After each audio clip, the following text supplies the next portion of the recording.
Hey everybody, I hope this video finds you well. In today's video, we're going to be moving on into section 5.2 from your textbook and start discussing a couple more important definitions that go along with inner product spaces and inner products. Some of these definitions we've actually already mentioned in the previous video, and some of them are probably things that you guys have encountered when working with geometric vectors, but we're going to be extending them to inner product spaces in general. We're also going to see how some of these new definitions and the concept of an inner product space relates with some of the things we were doing just a few sections ago, talking about bases and how to represent vectors in terms of different bases. So let's jump right in and take a look at some definitions. So for all of these definitions, we're going to let V be an inner product space. So that means that V is both a vector space and it has some inner product that follows those four properties that we talked about in the previous video. So it has both a vector space and a valid inner product.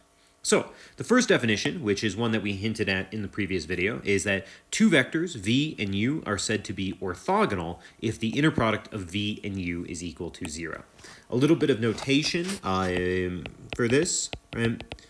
V, U orthogonal is written as U, and then we sort of use this notation. Oh, sorry, we put V first, so it doesn't matter, but we write it as V orthogonal to U. So if you ever see this notation there, that just means that the inner product of V and U is equal to 0, which means that we can call those two vectors orthogonal. Okay, now, obviously, being orthogonal is dependent on the inner product that you define, right? So when we say that things are orthogonal, we mean that they're orthogonal in that given inner product space. Just because they're orthogonal under one inner product doesn't mean that they're going to be orthogonal under a different inner product. So this property of being orthogonal is dependent on the inner product that you've defined.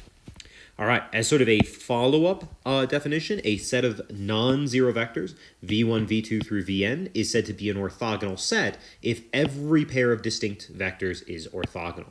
Basically, what this means is that every time you sort of pair one of these two of these vectors together, you get an inner product that is 0. So notationally, sometimes you'll see this written as v1, v2 down to vn is orthogonal set if vi, comma, vj, the inner product of those, equals 0, if I does not equal j. So this guy is basically saying that a set is orthogonal if every time you pick a pair of distinct vectors, meaning you don't pick the same one twice, then their inner product is going to be 0, meaning that they're orthogonal. All right, another definition that you guys have probably encountered from a geometric idea of vectors and things like that is a vector v such that its norm is equal to 1 is called a unit vector. So if you calculate the magnitude or the norm of a vector under whatever inner product you're working in and you get a value of 1, we call that a unit vector. Just as a sort of side note here, right, if the norm of v does not equal 1, then we can normalize the vector through doing 1 over the norm of v times v. And what that process is some of you guys probably have seen that, again, in like geometry classes. Normalizing a vector means that you take a vector that is not a unit vector, and what you do is you multiply it as with the scalar that is 1 over its magnitude. And then that is guaranteed to be a unit vector. So in other words, what I'm trying to comment here is we give a special name for vectors that have magnitude 1, and if you don't have a vector that has magnitude 1, you can normalize the vector and turn it into sort of an equivalent unit vector by doing 1 divided by the magnitude, or the norm, times the original vector. In geometry, we would say that this is a unit vector that points in the same direction as the original vector v. Finally, sort of putting together some of these definitions, an orthogonal set of unit vectors, so if we have a set of vectors that are all orthogonal and all unit vectors, then this is called an orthonormal set of vectors. So orthonormal means both orthogonal and unit vectors. Sometimes you will see this, if you want to write it out more formally, as v1, v2 through vn is orthonormal set if vi, vj equals 0, if I does not equal j, and vi vj equals 1 if I equals j. So in other words, it's basically saying that if you do the inner product of two distinct vectors from your set, it will be 0. That guarantees that they're orthogonal. And if you do the inner product of the same vector, vi with vi, and I being equal to j here, then it has to be 1, guaranteeing that they're unit vectors. Okay, so just as a little bit of quick practice, let's try a couple of examples making use of some of these definitions here. All right, so let's go ahead and consider the vector space V equals P2 of R, so all the polynomials of degree 2 or less, with the inner product that defined. We actually took a look at this inner product in the last video. You can take an inner product for functions by defining a definite integral over some interval. So we're doing the integral from -1 to 1 of the product of P of x, Q of x, dx. So we want to determine if the following set of vectors is an orthogonal set in V. So in other words, we need to determine if x squared minus 2, and x squared are orthogonal in V. So we need to go pair by pair and compare and determine whether or not they're orthogonal. So we can start by looking at x and x squared minus 2. So according to that inner product there would be the integral from -1 to 1 x times x squared minus 2 dx, which would be the integral from -1 to 1 x cubed minus 2x dx. Then we would go ahead and integrate. It looks like we get 1/4 x to the 4th minus x squared evaluated from -1 to 1, which looks like it would be 1/4 minus 1 minus, and then when we plug -1 in, looks like we would get 1/4 minus 1, which is going to be 0. So we would find that x is orthogonal to x squared minus 2. Again, x is orthogonal to x squared minus 2 in this inner product. If we change the inner product, they might not be orthogonal anymore. But for this inner product, these two are orthogonal. Okay, unfortunately, even though these two are orthogonal, that does not mean that this is an orthogonal set. That was the first and second vector. Now we need to check the first and the third, and the second and the third, each distinct pair. So let's go ahead and take a look at x and x squared. Their inner product is the integral from -1 to 1, x times x squared dx, which is the integral from -1 to 1 of x cubed dx, which of course is going to be 1/4 x to the 4th, evaluated from -1 to 1. And that's of course going to be 1/4 minus, when we plug in -1, we also get 1/4, which is equal to 0. So that tells us that x is orthogonal to x squared. Okay, so we've only got one more to sort of check. Now we need to check if x squared minus 2 and x squared are orthogonal. Now you might be asking yourselves, why do I not have to check like x squared minus 2 and x squared and x? Well, remember, one of the properties of an inner product is that it has to be commutative. So if this is 0, then if we flip their positions, it would also be 0, which makes sense, right? If x is orthogonal to x squared minus 2, then x squared minus 2 is orthogonal to x. It doesn't matter which way we write it. So this is our last one we need to check here. So to do that, we need to integrate from -1 to 1 the product x squared minus 2 and x squared dx, which looks like we get the integral from -1 to 1 x to the 4th minus 2x squared dx, which looks like we get 1/5 x to the 5th minus 2/3 x cubed, evaluated from -1 to 1. When we plug in 1, it looks like we get 1/5 minus 2/3, minus, when we plug in -1, we get minus 1/5 plus 2/3. So putting that together, that looks like we'd get like 2/5 minus 4/3. And I mean, it's not necessarily super pleasant to do all the arithmetic. We don't really have to. We know that that's not going to be 0. But I guess that would come out as what, 6 minus 20. So something like minus 14 over 15, something like that. Does that sound right? Sure, why not? Okay, point is though, this guy, right, that's not equal to 0. So unfortunately, x squared minus 2 and x squared, so x squared minus 2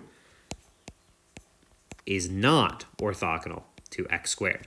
So this set is not an orthogonal set. Right? To be an orthogonal set, right, you would have to have every distinct pair of vectors be orthogonal. And in this case, The first and second is orthogonal. The first and third is orthogonal, but the second and third are not orthogonal. This also shows you a sort of property of being orthogonal. Being orthogonal is something that does not have like the sort of transitive property here, right? This guy was orthogonal to x squared minus 2. This guy, he was also orthogonal to x squared. That does not mean that these guys are necessarily orthogonal. So that's what we saw here. So this would not be an orthogonal set. Okay, let's go ahead and take a look at another example here. So for the next example, we're going to consider the vector space V equals R2, so all the dimension 2 real vectors with the standard inner product. Remember, that would just be the standard dot product. So we want to determine if the following sets is an orthonormal, if the following set of vectors is an orthonormal set. So we'll need to confirm whether or not these are orthogonal and whether or not individually they are each actually a unit vector. So let's go ahead and check for orthogonality first, right? Well, to check for orthogonality, right, well, there's only two vectors, so we just need to make sure that their inner product is 0. So we can go, we've got root 3 over 2, 1/2, and then we're inner producting that with negative 1/2, root 3 over 2. And again, since we're just doing the standard dot product, we just multiply component-wise and then add them up. So it looks like we get negative root 3 over 4 plus root 3 over 4, which equals 0. So that means that root 3 over 2 comma 1/2 is orthogonal to negative 1/2 root 3 over 2. So this is an orthogonal set. Okay, but that was not the question that we were being asked. We were being asked if it's an orthonormal set. But remember, to be an orthonormal set, you also have to be orthogonal. Now we need to check if these guys are unit vectors. To check if they're unit vectors, we need to calculate their norm. So to calculate the norm of the first one, root 3 over 2 comma 1/2, what we need to do is we need to do the square root of the inner product of this guy with himself. So root 3 over 2 1/2 inner product with root 3 over 2 comma 1/2. Okay. Now, if you do think about this, the square root is a little bit unnecessary. If this inner product is 1, then the square root will be 1, and it will be a unit vector. If this in here is not equal to 1, then square rooting it isn't going to make it equal to 1. So we could actually sort of do away with the square root, but I am writing it here because formally, if something is not a unit vector, then its norm or its magnitude is defined with that square root. So it's better notation just to keep it there. So this then would be equal to the square root. Again, just multiply component-wise. Root 3 over 2 times root 3 over 2 is going to be 3/4 plus 1/2 times 1/2, which is 1/4. That is going to be the square root of 1, which is 1. Check. So this first vector is a unit vector. Now we got to check the other one. So we got to do the norm. Other one was negative 1/2 and root 3 over 2. Should probably already see what's going to happen there, but we got to do the square root of the inner product of negative 1/2 root 3 over 2 with itself, negative 1/2 root 3 over 2. Then we go ahead and multiply component-wise, so that this guy times this guy, looks like that's going to give us square root 1/4 plus root 3 over 2 times root 3 over 2, that's going to give us 3 over 4. Yep, same thing. Square root of 1, that's 1. Check. So that shows us that both of the vectors, which we already know are orthogonal, are also unit vectors. So this set is an orthonormal set. Everything in this set is both a unit vector, and each pair, in this case the only pair of vectors that we could build, is also orthogonal to one another. Okay, at this point, right, aside from just sort of showing you guys these definitions, you might be wondering, why do we necessarily care about orthogonality and being orthonormal and those types of things? Well, part of the argument, again, is that what we're doing in this sort of section of our course with vector spaces and linear algebra in general is trying to show you guys how to generalize the concepts that you've seen about vectors in like geometry and multivariable calculus to a much wider range of things, right? We are now talking about what does it mean for polynomials to be orthogonal, right? I mean, we know geometrically, if you're drawing line segments, orthogonal means 90-degree angle. But for polynomials, right, we're sort of generalizing that concept. More specifically, though, it turns out that being orthogonal or being orthonormal actually does directly connect to the concept of a basis. So we're going to now start to talk about, not only is this stuff interesting sort of on its own, but it also actually gives us a sort of nice way of determining if something is a basis. And if it is, then it actually also allows us to generate those component representations a little bit more easily. So let's go ahead and take a look at a couple more definitions. So, definition, we're just going to set these up. These are very straightforward definitions. An orthogonal set of vectors, v1 through vn, that forms a basis is called an orthogonal basis. So if you have a basis that also happens to be an orthogonal set, we just call it an orthogonal basis. Same thing with this sort of definition. If v1 through vn forms a basis for v, but that set v1 through vn actually happens to be orthonormal, then we call it an orthonormal basis. So if you ever see orthogonal basis or orthonormal basis reference, that just means that not only is the set a basis, but it also is either orthogonal or orthonormal. All right, what's more interesting here, though, is that there's a direct relationship between being orthogonal and being linearly independent. So this is a very important theorem here, and we're going to go ahead and talk about its proof. So it says let V be any inner product space. If we have V1 through Vn being an orthogonal set of non-zero vectors in V, then V1 through Vn is guaranteed to be linearly independent in V. In other words, this is basically telling you that if you know something is orthogonal, it immediately implies it is linearly independent. You will notice that the reverse of this statement is not true, right? It is not part of this. Being linearly independent does not guarantee that you are orthogonal. So being orthogonal is a stronger condition. If you are orthogonal, you are automatically linearly independent. So let's go ahead and prove this. So we get to assume V1, V2 down to Vn is an orthogonal set. And what we need to show is we need to show V1, V2 down to Vn is linearly independent. We're actually going to do this slightly differently than the proof that is given in your textbook. Your textbook proves this directly, and it certainly works. It's just, I think, a little bit messier. We're going to prove it a little bit more cleverly by using a proof by contradiction.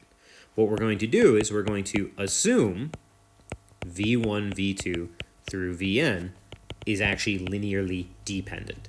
And we're going to try to do a proof by contradiction.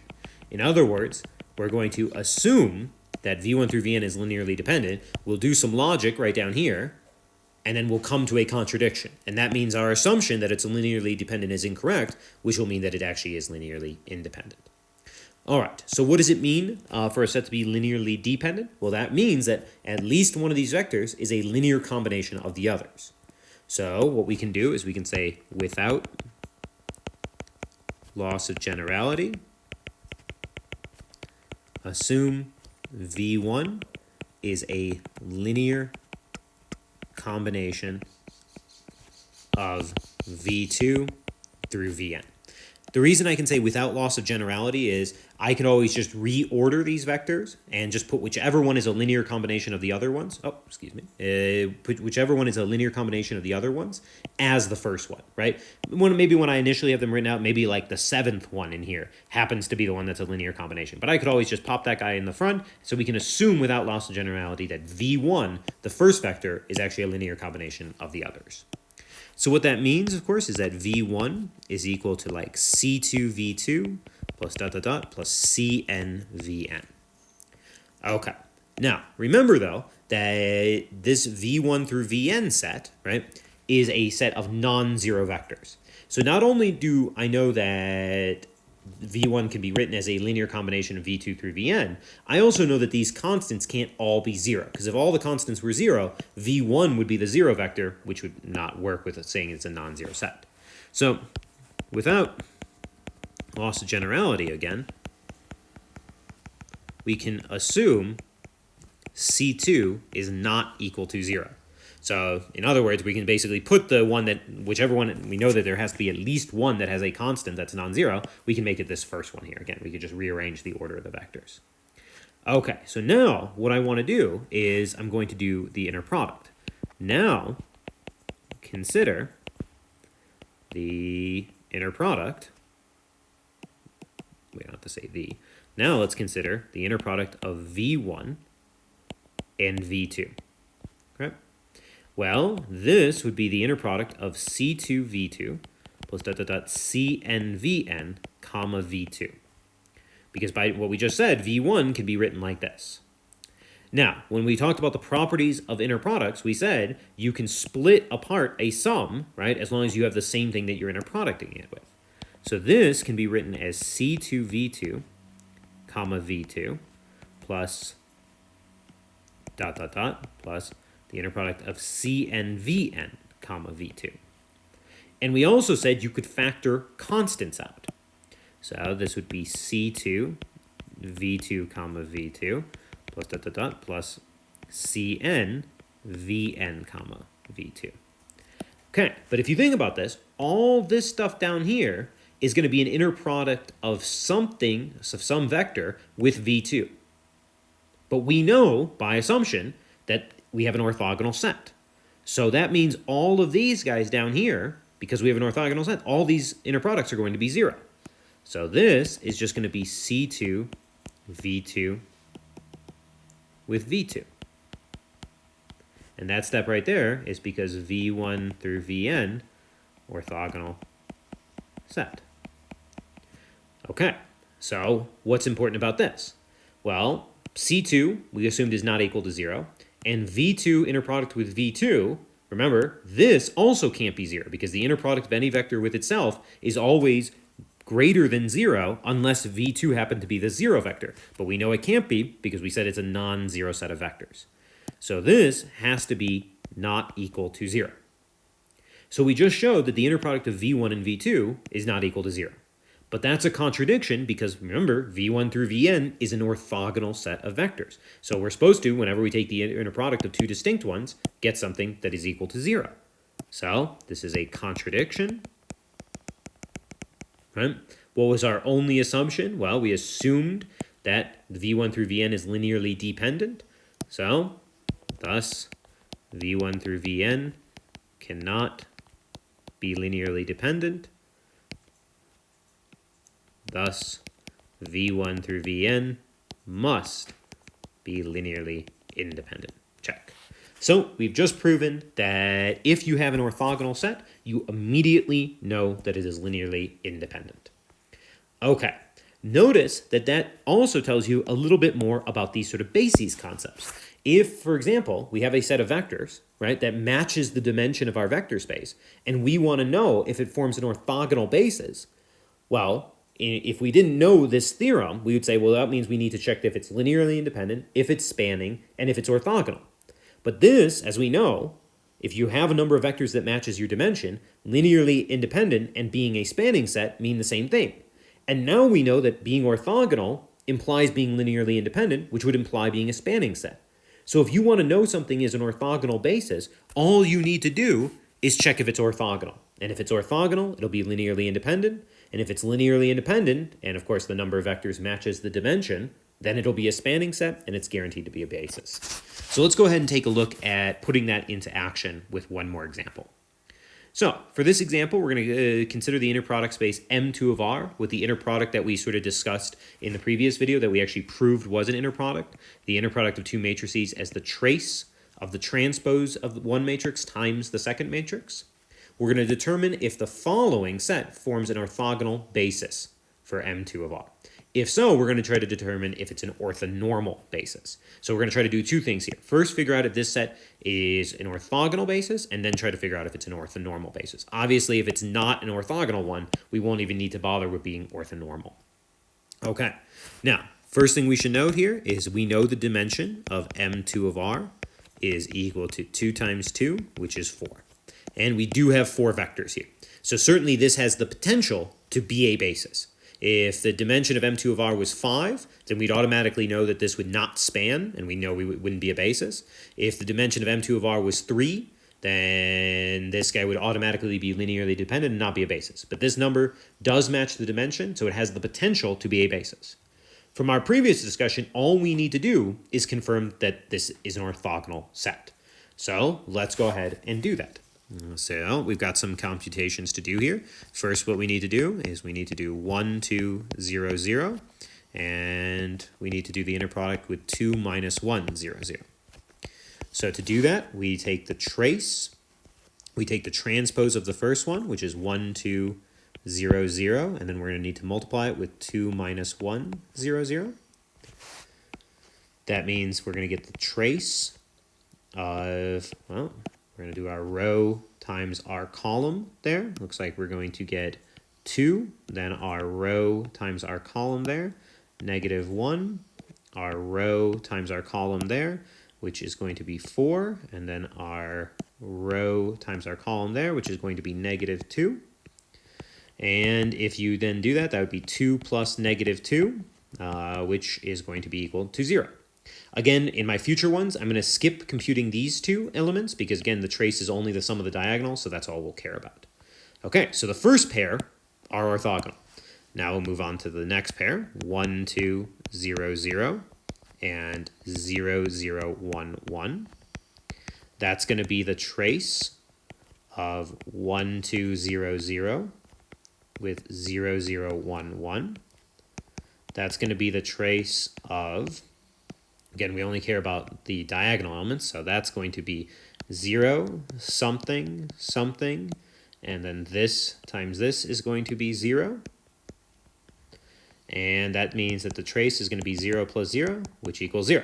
Okay, so that's nice and easy. And now we can go ahead and do this guy with the last one. So now we need to do the inner product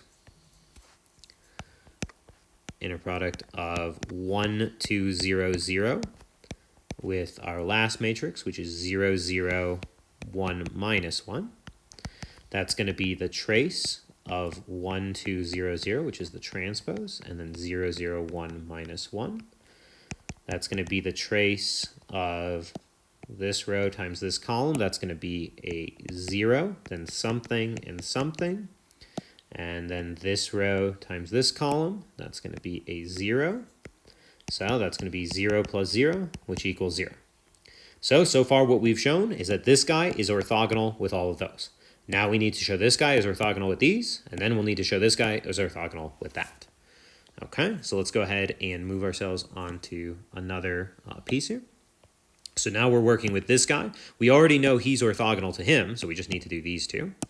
So let's go ahead and do that. So we need to do the inner product of 2 minus 1, 0, 0 with 0, 0, 1, 1, which is going to be the trace of the transpose, which is 2 minus 1, 0, 0 with 0, 0, 1, 1. Okay, if we go ahead and do that, that's going to be the trace.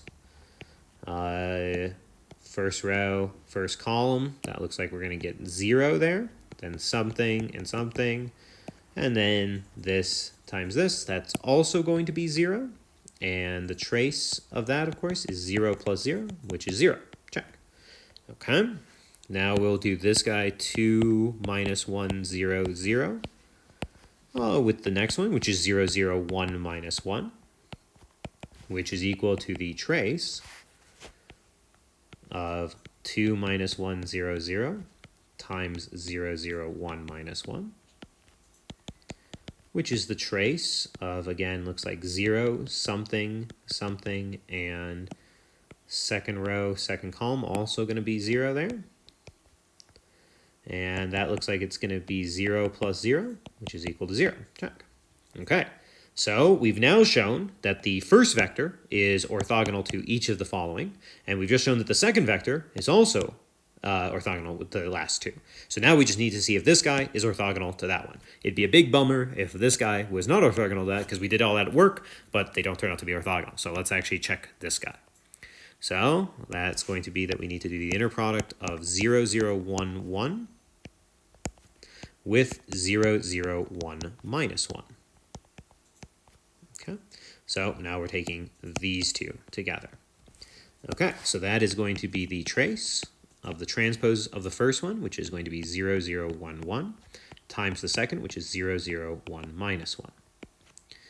That's going to be the trace of the matrix, this row times this column is going to give us a 1, and then something, and then again, something down here that we don't care about. And then this guy times this guy, which is going to give us a minus 1 right there. That means the trace is going to be 1 plus minus 1, which is 0. So what that tells us then is that this whole set, right, is an orthogonal set.